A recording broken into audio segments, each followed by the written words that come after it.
Hi, it's me again with CorelDraw tips and tricks, and I did a video yesterday using a polygon to do that interlocking shape, and I started thinking if you took a star and made it an 8-sided star, and then go to your corners and what we're going to do first is go to Object and convert it to a curve, take the Shape tool and select all your nodes and hit Apply.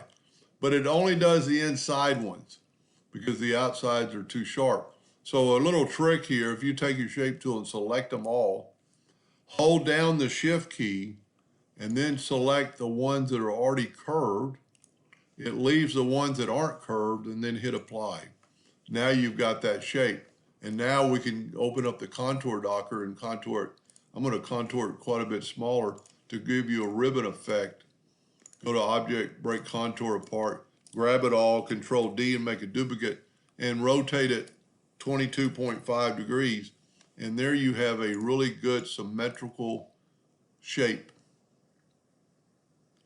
that would really, and if you were confused by what we were doing yesterday, we were actually, smart filling and deleting some lines and rotating around.